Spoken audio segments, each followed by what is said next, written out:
Now I bring up Mr. Mark Earley, President and Chief Executive Officer of Prison Fellowship Ministries. Mark Earley has had his share of legal issues before taking the reins of PFM in 2002 as President and CEO, not as an offender, but as an attorney. And it's given him unique insights into the kind of people who go to prison and what can help them stay out. Mr. Earley practiced law for 15 years. His criminal defense work frequently took him to jails and prisons to meet with clients. He then served the Virginia State Senate from 1988 to 1998, followed by a term as Attorney General of the Commonwealth of Virginia from 1998 to 2001. While serving as Attorney General, Mr. Earley formed a task force on gangs and youth violence to determine how to prevent young people from succumbing to drugs and crime. In that role, he visited every juvenile detention facility in Virginia, interacting personally with many of the youthful offenders. That experience taught Mr. Earley the vital need for mentors in the lives of at-risk youth, caring adults to encourage and help guide them. I introduce you to Mr. Mark Earley.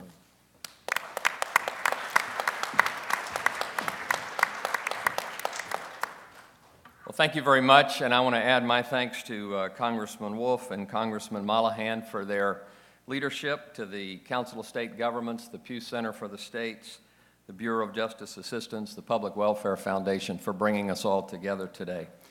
I'm always surprised to find myself at this sort of events, and have been over the last 8 years, because I think of myself as probably someone who was very unlikely to end up caring anything about prisoners. So just a bit of brief background of why I'm here.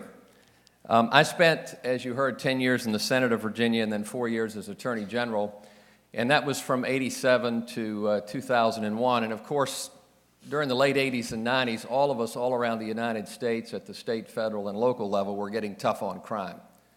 And that was certainly true in Virginia, and I was right in the middle of it. In Virginia, we abolished parole. We instituted 3 strikes and you're out, truth in sentencing. We lowered the age at which juveniles could be tried as adults from 16 to 14. We built more prisons. When we couldn't fill them up immediately, we brought prisoners in from other states, charging those states a per diem, and made some money. But as a result of all of our getting tough on crime activities across the United States back from the mid-'70s until perhaps early 2000, you've heard today the stunning results. We may be a little bit safer, but we have paid an extremely high price for that, and it hasn't been all that smart. 1 out of 100 adults in prison, 1 out of every 31 adults either in prison or on probation or parole. Certainly for those who believe in limited government to understand and wake up and realize that 1 out of every 31 adults are under the supervision of government somewhere in the United States is not a great scenario for this country. And we know how disproportionately these incarceration rates are wreaking havoc in minority communities. It is devastating entire generations. They're going to take us a lifetime to recapture. After I got out of politics, I had the opportunity to come to Prison Fellowship, and I wasn't interested, quite frankly, when they first invited me, because I didn't want to spend the second half of my life investing in prisoners. Prison Fellowship is 35 years old, was started by Chuck Colson after he came out of prison in Watergate, and it has as its goal to help prisoners and their families change their lives. But I wasn't interested in investing my life in prisoners because I viewed it as pouring my life down a rat hole. I didn't view prisoners as people, I viewed them as criminals, not as people who had potential for a future, potential for hope, potential to make a positive contribution.